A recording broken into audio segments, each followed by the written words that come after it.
만왕의 왕 나를 기르시는 목자요 내 모든 삶 주가 다스리시니 주님 뜻을 따르기 원하네. 오 주 한 분만 바라네.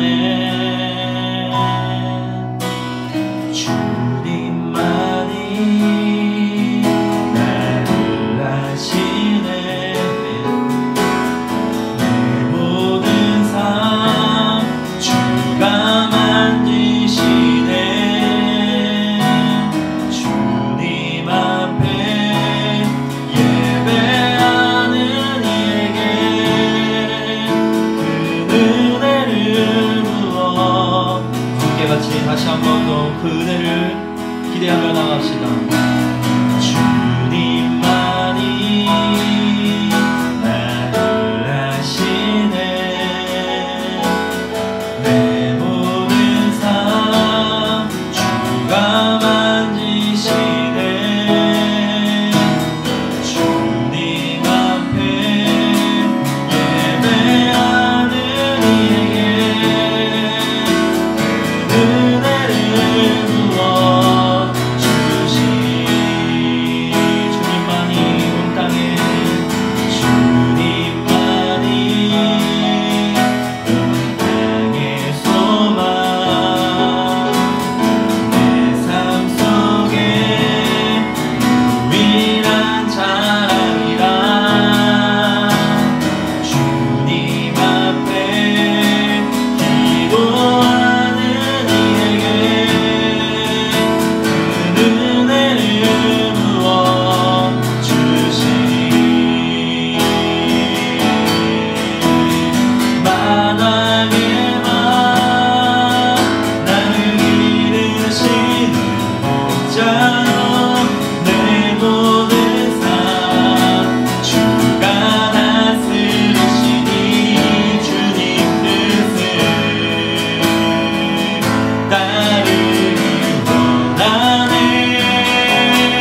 내가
마음으로 주님 앞에 난 구했었던 한 가지 그것과이니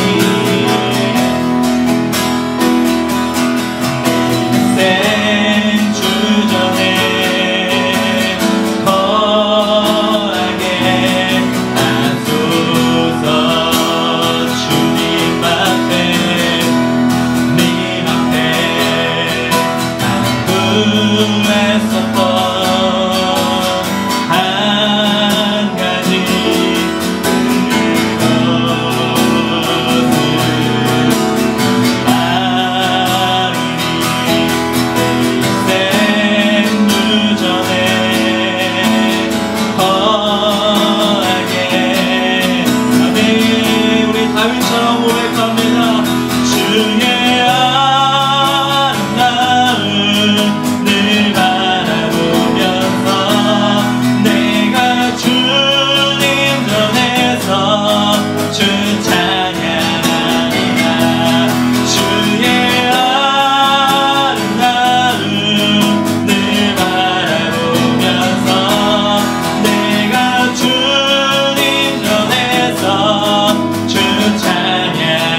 아버지, 그렇습니다. 우리가 주님과 동행하는 그 모든 곳이, 그 어디든지 간에 그곳이 천국인 줄로 믿습니다. 하나님, 이것이 나의 믿음으로만 갖는 것이 아니라 실제 삶에서 주님과 동행하는 그 기쁨과 주님과 동행하는 그 즐거움으로 우리가 살아갈 수 있는 우리 한 지체 한 지체가 될 수 있도록 은혜 내려 주시옵소서. 오늘도 찬양받기에 합당하신 주님을 찬양하며 영광 돌리오며 살아계신 예수 그리스도의 이름으로 기도합니다. 아멘. 우리 사도신경으로 우리 신앙 고백하도록 하겠습니다. 나는 전능하신 아버지 하나님, 천지의 창조주를 믿습니다. 나는 그의 유일하신 아들 우리 주 예수 그리스도를 믿습니다. 그는 성령으로 잉태되어 동정녀 마리아에게서 나시고 본디오 빌라도에게 고난을 받아 십자가에 못 박혀 죽으시고 장사된 지 사흘 만에 죽은 자 가운데서 다시 살아나셨으며 하늘에 오르시어 전능하신 아버지 하나님 우편에 앉아 계시다가 거기로부터 살아있는 자와 죽은 자를 심판하러 오십니다. 나는 성령을 믿으며 거룩한 공교회와 성도의 교제와 죄를 용서받는 것과 몸의 부활과 영생을 믿습니다. 아멘. 오늘 하나님이 우리에게 주시는 말씀은 사도행전 1장 1절부터 8절까지 말씀입니다. 같이 한번 봉독하도록 하겠습니다. 시작. 데오빌로여, 내가 먼저 쓴 글에는 물은 예수께서 행하시며 가르치시기를 시작하신부터 그가 택하신 사도들에게 성령으로 명하시고 승천하신 날까지의 일을 기록하였노라.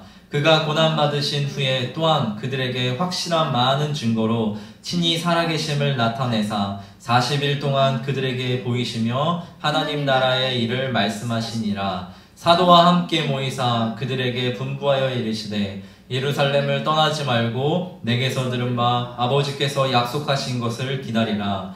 요한은 물로 세례를 베풀었으나 너희는 몇 날이 못되어 성령으로 세례를 받으리라 하셨느니라. 그들이 모였을 때에 예수께 여쭈어 이르되 주께서 이스라엘 나라를 회복하심이 이때니까 하니 이르시되 때와 시기는 아버지께서 자기의 권한에 두셨으니 너희가 알 바 아니요 오직 성령이 너희에게 임하시면 너희가 권능을 받고 예루살렘과 온 유대와 사마리아와 땅끝까지 이르러 내 증인이 되리라 하시니라. 아멘.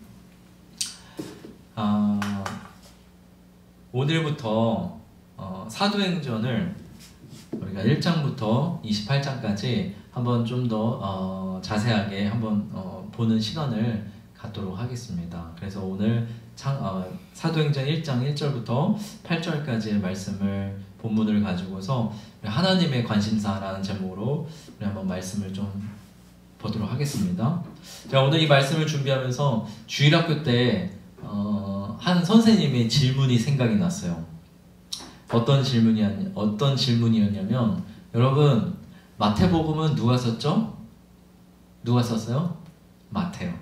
누가복음은 누가 썼죠? 마가복음은 누가 썼어요? 마가요. 누가복음은 누가 썼어요? 누가요. 요한복음은 누가 썼죠? 요한이요. 그러면 사도행전은 누가 썼을까요? 애들이 갑자기 조용해져요. 갑자기 사도인가? 아닌가? 초등학교 아이들이 뭘 알겠어요. 다 뭔가 들어서는 대충은 알고 있는데 마태, 마가, 누가, 요한은 알고 있어. 근데 사도행전은 정작 누가 썼는지 갑자기 순간 막혀지는 거예요. 조용해지는 그런 그때 그 장면이 오늘 말씀 준비하면서 갑자기 생각났어요. 여러분 사도행전은 누가 썼습니까? 질문에 힌트가 나와 있어요. 사도행전은 누가 썼어요? 누가 썼어요? 질문에 힌트가 나와 있어요. 누가 썼어요? 누가가 썼다라는 것입니다. 자, 사도 바울의 동역자였던 이 누가라는 사람이 이 사도행전을 누가복음과 사도행전을 이제 기록을 했는데, 여기 보면은 1절, 2절 보면은 이름이 많이 나왔죠. 데오빌로여, 내가 먼저 쓴 글에는 물은 예수께서 행하시며 가르치시기를 시작하신부터, 그다음 이렇게 이제 글이 시작하고 있어요. 여기서 내가 먼저 쓴 글이 뭐냐면 누가복음을 뜻하고 있는 거예요. 내가 먼저 쓴 글은 뭐라고요? 누가복음. 그러니까 내가 먼저 쓴 글, 그 누가복음에는 어떤 내용이 나와 있냐? 예수님의 지상사역에 대해서 나오고 있어요. 그런데 이번에 쓰는 글, 이 사도행전에는 뭐가 나와 있냐? 예수님이 승천하신 다음에 이야기들을 내가 기록했다라는 것입니다. 그래서 누가복음과 이 사도행전은요, 일종의 시리즈가 되는 거예요. 마치 우리가 영화의 1편, 2편, 1탄, 2탄이 있는 것처럼 누가복음과 사도행전은 그냥 연결해서 읽어도 무방한 글이에요. 그러니까 누가복음 마지막 부분하고 사도행전 1장 부분하고 이제 살짝 겹치는 부분들이 있거든요. 그래서 누가복음과 사도행전은 하나로 쭉 읽어도 괜찮은 성경입니다. 여기 참고로 보면은 여기 데오빌로라고 나와 있죠. 데오빌로. 이 데오빌로는 이게 성경 학자들마다 약간의 이제 주장하는 차이가 조금씩 있는데, 실제 인물이다 아니다, 이 학자들 사이에서도 서로 좀 주장이 다르지만, 이 데오빌로라는 이 사람은 보통은 이제 실제로 그 당시에 있었던 사람이다. 그러니까 당시 로마의 귀족층 중에 한 사람일 것이다 라는 그런 주장이 더 이제 무게가 실리고 있어요. 아무튼 그런 건 일단 중요한 건 아니니까, 자, 3절을 우리가 같이 한번 보면은 3절 보니까 그가 고난받으신 후에 또한 그들에게 확실한 많은 증거로 친히 살아계심을 나타냈다라고 나와있죠. 저는 이 말씀을 읽으면서 그런 생각을 했어요. 아, 진짜 주님이 고난받으신 후에 이때에 제자들의 충격이 진짜 적지 않았을 것 같다는 생각이 들었어요. 태초부터 지금까지 죽었던 사람이 다시 살아나는 경우가 있었어요? 아마 없어요. 아마가 아니라 아예 없잖아요. 태초부터 주님이 이 세상을 시작하신 때부터 이때 당시 제자들이 살았던 그 당시까지, 아니 지금 이 순간까지도 죽었던 사람이 다시 살아난다? 여러분 그걸 본 적이 있어요? 아마 없을 거란 말이에요. 근데 확실하게 내 눈앞에서 어떻게 했어요? 예수님이 십자가상에서 고난받고 확실하게 죽은 것까지 두 눈으로 확인했단 말이에요. 그리고 확실하게 무덤에 앉히신 것까지 두 눈으로 똑똑히 봤는데 다시 살아나갖고 내 눈앞에 딱 앉아있으니, 그럼 우리는 믿음이 너무 좋아갖고 이게 당연하다고 여러분들이 생각할지도 모르겠어요. 그런데 정작 그들에게 있어서, 제자들에게 있어서는 예수님이 다시 살아나셔서 그들의 눈앞에 있다라는 것은 굉장한 충격이었을 것 같아요. 그러니까 예수님도 확실한 많은 증거로 당신의 살아계심을 증명하실 수밖에 없었다라는 것입니다. 그래서 그들에게 확실한 많은 증거로 친히 자기의 살아계심을 나타냈다라고 말씀하고 있다라는 것입니다. 그러면서 이 주님이 그들과 함께 며칠을 더 있었다고 나와 있어요. 3절에 보니까 40일 동안 그들과 함께 있으면서 하나님 나라의 일을 말씀하셨다고 나와 있어요.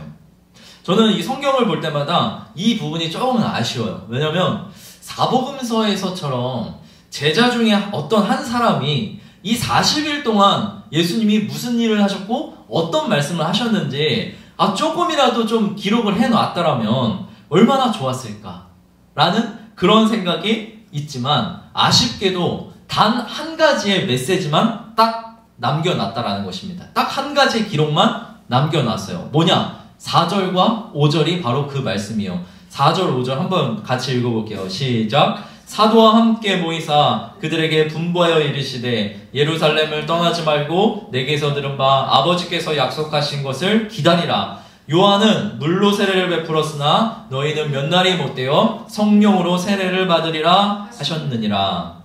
아멘.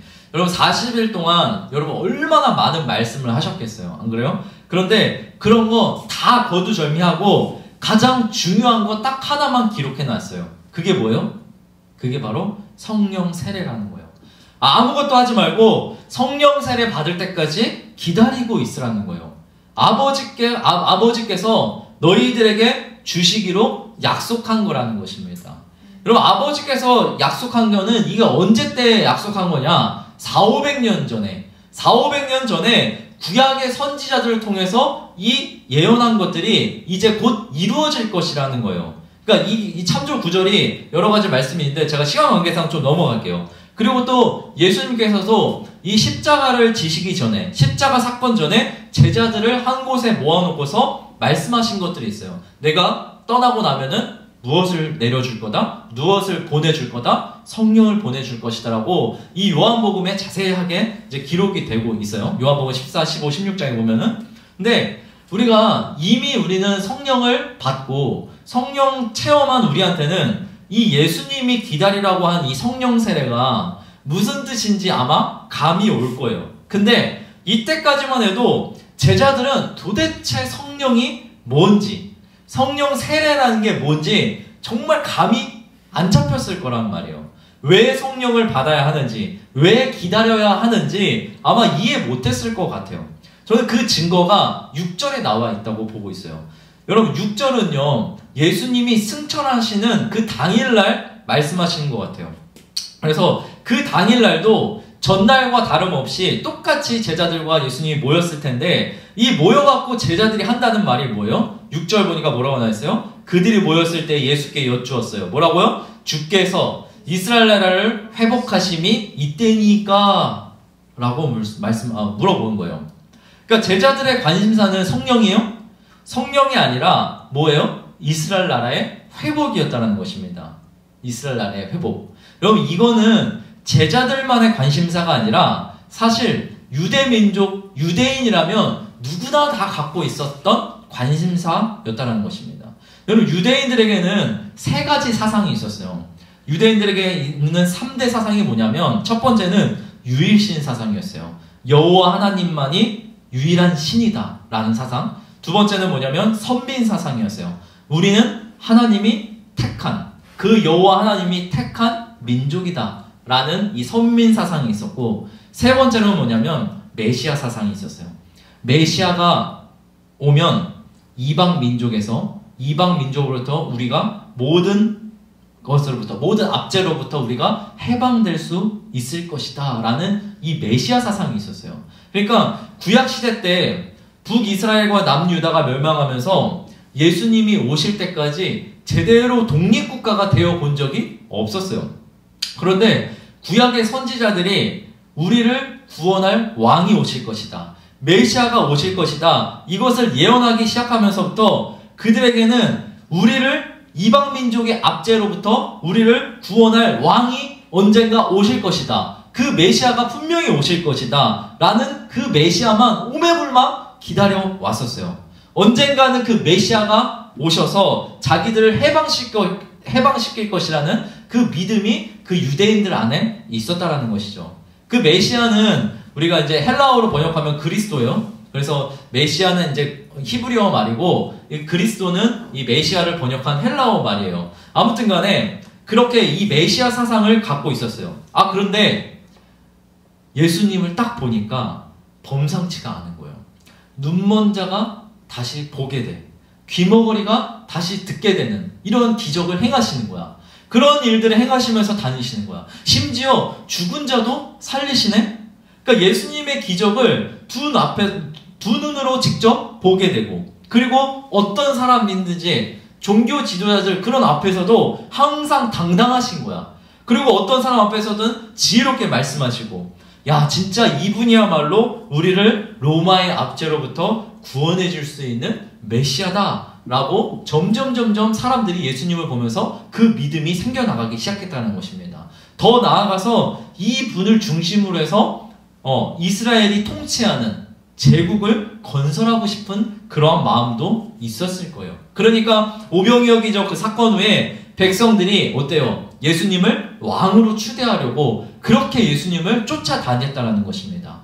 가장 가까이에 있었던 제자들은 여러분 얼마나 흥분했겠습니까? 자기가 믿고 따르는 그 스승이 메시아라고 다들 믿고 있는데 아마 예수님이 십자가에 못 박힐 거라고는 전혀 상상도 못했을 거예요.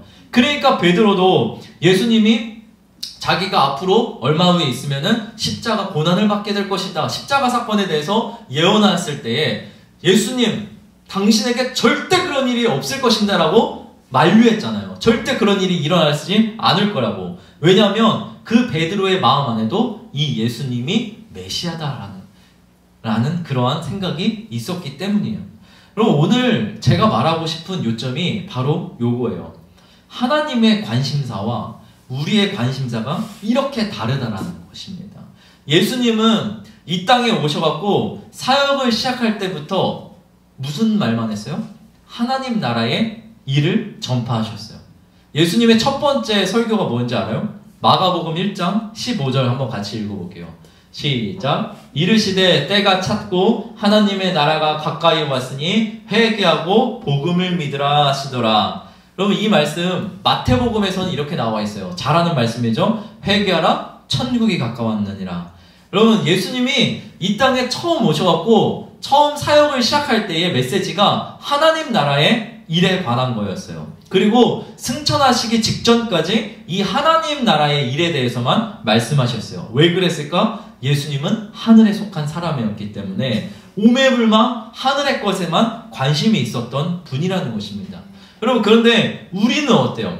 제자들을 비롯한 우리의 관심사는 뭐예요? 오매불망 땅의 것에만 관심을 갖고 있다는 것입니다. 이 땅에서 잘 나가고 싶고 인정받고 싶고 이 땅에서 돈 많이 벌고 싶고 오래오래 살아가는 것. 어떻게 하면 내가 그렇게 살아갈 수 있을까? 그런 것만 우리가 꿈꾸며 살아가는 것 같아요. 마치 우리가 천년만년 이 땅에서 살 것처럼요. 이 땅의 일에 몰두하면서 살아간다는 것입니다. 그럼 예수를 믿는 것도 이 땅에서 복받기 위해서 믿는 사람도 분명히 있을 거라는 거예요. 아니 확신해요. 분명히 그런 사람이 있을 거라. 내 자식이 잘 됐으면 좋겠고 내 남편이 사업이 번창했으면 좋겠고 이러한 것을 얻기 위해서 신앙생활하는 사람도 분명히 있을 거란 말이에요. 그럼 물론 그런 것을 바라고 기도하는 것 자체가 뭐 죄다 아니다. 제가 이런 걸 말하는 게 아니에요. 여러분 그런데 하나님은 더 소중한 것을 더 큰 것을 더 귀한 것을 주고 싶은데 우리가 바라고 관심 갖는 것들은 뭐예요? 다 한치 앞에 있는 것들이라는 것입니다. 얼마 전 제가 주일학교에서 영상 하나를 보여줬어요. 그런데 그 영상을 우리 이 시간에 좀 같이 공유하고 싶어요.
하나님은 더 많은 것을, 더 귀한 것을 주고 싶은데도 한치 앞만 보는 인간의 어리석음에 대해서 풍자하고 있는 영상이에요. 그러니까 이 7절의 말씀을 보면은 이 제자들을 향한 예수님의 안타까움과 답답함이 섞여 있는 것 같아요. 1장 7절 보니까 이르시되 때와 시기는 아버지께서 자기의 권한에 주셨으니 너희가 알 바 아니오.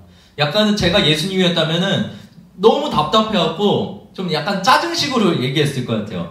야, 때와 시기는 아버지께서 자기의 권한에 주신 너희가 알 바 아니야 하면서 약간의 짜증식으로 말을 했었을 것 같아요. 너무 답답해갖고. 이스라엘의 회복, 그때와 시기, 그런 거는 너희가 알 바 아니야. 관심 갖지 말라라는 것입니다. 진짜 중요한 게 뭔지 알아? 진짜 하나님이 너희들에게 주고 싶은 게 있는데 바로 이거야 하면서 말씀하시는 게 바로 8절 말씀이라는 것입니다. 같이 읽어볼게요. 시작. 오직 성령이 너희에게 임하시면 너희가 권능을 받고 예루살렘과 온 유대와 사마리아와 땅끝까지 이르러 내 증인이 되리라 하시니라. 여러분, 하나님이 우리에게 주고 싶은 가장 큰 선물, 가장 큰 은혜가 뭐예요? 성령이라는 것입니다. 여러분, 이게 바로 하늘의 것이라는 거예요. 여러분, 이것이 왜 하늘의 것인지, 왜 가장 큰 선물인지는 우리가 왜 성령을 받아야 하는지 그 이유를 알게 되면은 저절로 깨닫게 돼요. 왜 성령을 받아야 돼요? 방언이나 방언이나 하라고 우리 성령 주신 줄 알아요? 기도 열심히 하라고, 기도 오래 하라고 성령 주시는 게 아니라는 것입니다. 여러분, 우리는 왜 성령을 받아야 되느냐? 세 가지로 잠깐 알아볼게요. 첫 번째로는 왜 성령을 받아야 되냐? 성령을 받음으로 인해서 예수 그리스도가 실제적으로 내 안에 들어올 수 있기 때문이라는 거예요. 여러분, 그동안 제자들과 함께 다녔던 예수는 뭐냐? 육체의 몸을 입고 있었어요. 그러니까 예수님과 떨어져 있어야 되는 그런 물리적인 시간도 분명히 있었을 거란 말이에요. 그래서 예수님과 떨어져 있을 때에는 문제가 끊이지 않았었어요. 예수님 없이 배 타고 가다가 풍랑을 맞아갖고 죽을 뻔하고, 예수님이 없는데 문제 있는 사람이 자기네들 앞으로 오니까 그 문제를 해결하지 못해갖고 끙끙대는, 그렇기 때문에 당신이 떠나고 나면은 성령을 내가 보내주겠다라고 약속을 했다는 것입니다. 왜요? 성령은 보혜사로서 영원토록 너희 옆에서 너희를 도울 뿐이니까. 너희가 어디를 가든지 간에 너희 안에 있을 것이니까 그 성령을 받으라고 했다라는 것입니다. 여러분, 우리도 성령을 받음으로 인해서 성령과 동행할 수 있다라는 것입니다.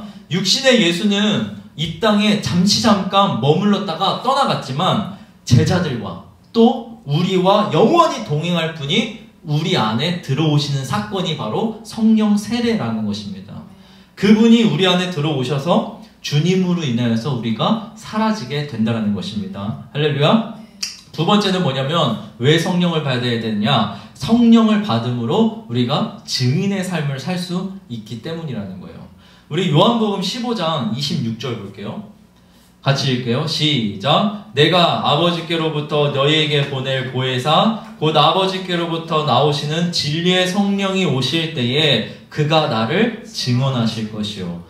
여러분, 성령이 하시는 가장 중요한 역할이 뭔지 알아요? 예수를 증거하는 일이라는 것입니다. 여러분, 사도행전을 우리가 성령행전이라도 부르잖아요. 근데 성령이 결국 하고 싶은 일은 뭐냐면 예수가 증거되게 하는 일이었어요. 누구를 통해요? 성령 받은 사람을 통해서요. 그래서 성령 받은 제자들이 오매불망 예수를 증거하는 데만 일생을 바쳤다라는 것입니다. 제자들이 그렇게 살고 싶어서 산 게 아니라 제자들 안에 계신 그 성령이 제자들 안에서 역사했다라는 것입니다. 그러니까 아무나 복음을 전하는 것이 아니라 성령을 받은 사람만이 자연스럽게 증인의 삶을 살 수 있다는 것입니다. 여러분, 증인은요, 훈련 받는다고 해서 되는 게 절대 아니에요. 제자들이 무슨 전도 훈련 받았어요? 무슨 전도 프로그램을 통해서 전도했어요? 아니라는 거예요. 성령을 받고 성령과 동행하고 성령과 동행하는 그 증거들이 그들의 삶에 나타나니까 자연스럽게 주변 사람들에게 예수가 증거되기 시작했다는 것입니다. 자연스럽게 하나님의 나라가 제자들을 통해서 한 평 확장되어 나갔다는 것입니다. 할렐루야. 그래서 우리가 성령을 받아야 된다는 거예요.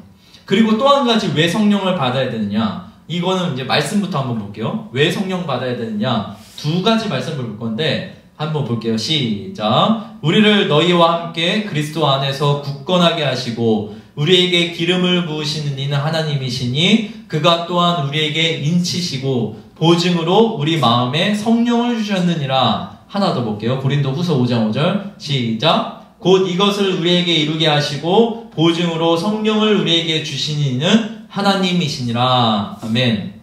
여러분, 여기 나와 있는 이것이 뭔지 알아요?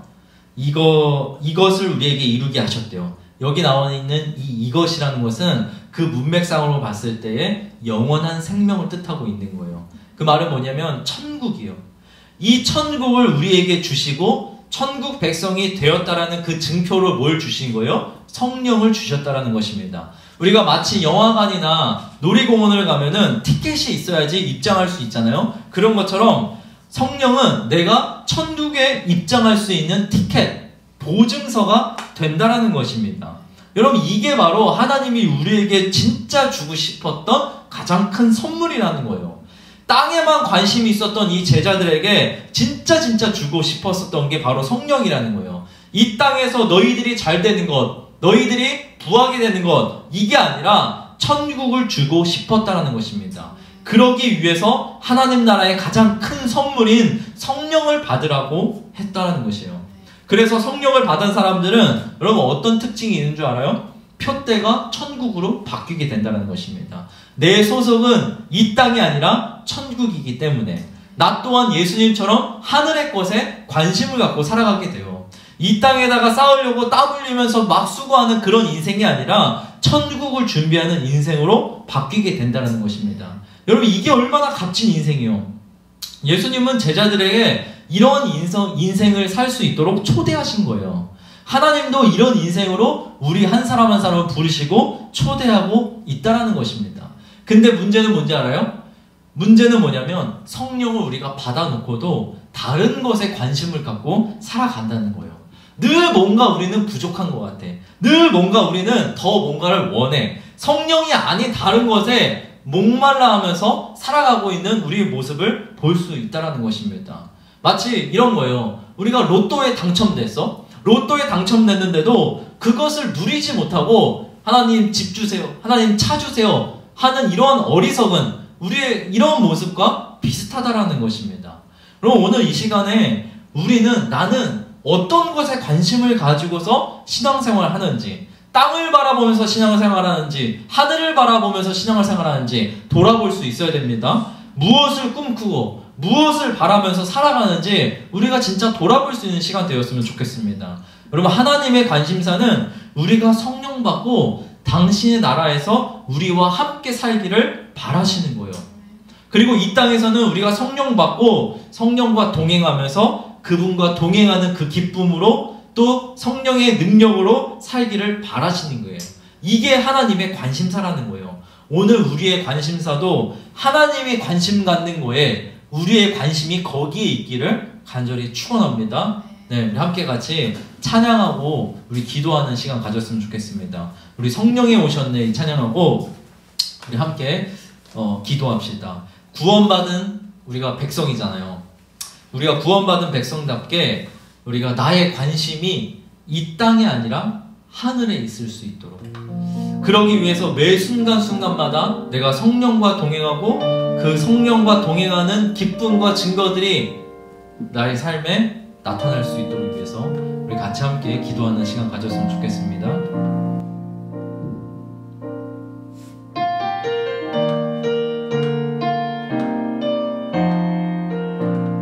허무한 시절 지날 때, 허무한 시절 지날 때, 깊은 한숨 내쉴 때, 그런 풍경 보시며 단식하는 분 있네.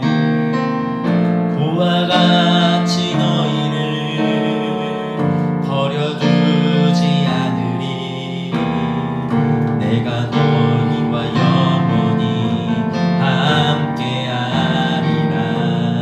한 번 더. 허무한 시절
억눌린 자 갇힌 자 자유함이 없는 자 피난처가 되시는 성령님 계시네.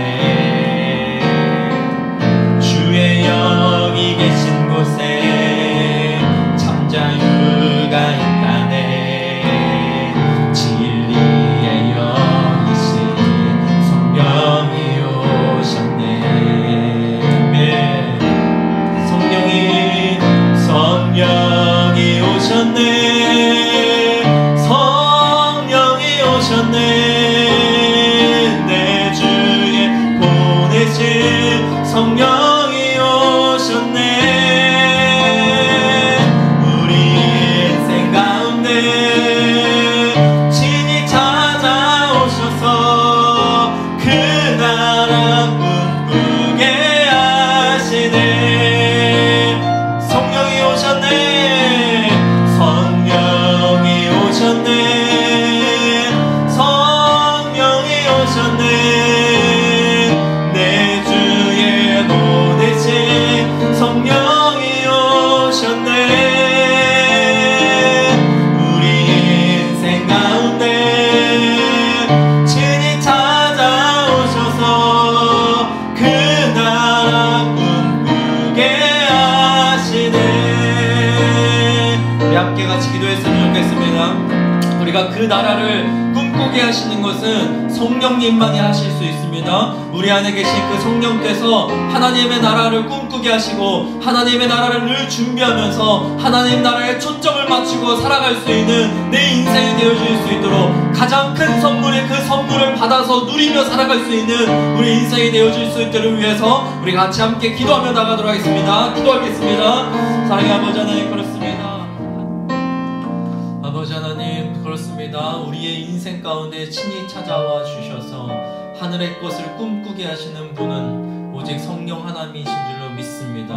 아버지 하나님, 우리가 성령을 받아놓고도 우리가 어리석게도 우리가 다른 것을 바라보며 다른 것을 꿈꿀 때가 참으로 많이 있습니다. 하나님, 그러나 내 안에 계신 성령께서 하늘의 것을 늘 항상 꿈꾸게 하시고 하나님 나라에 늘 초점을 맞추고서 하나님이 관심 갖는 것에 내가 관심을 가지며 살아갈 수 있는 우리의 성도들, 내 인생이 되어질 수 있도록 은혜를 내려 주시옵소서. 감사드리고 살아계신 예수 그리스도의 이름으로 기도합니다. 아멘.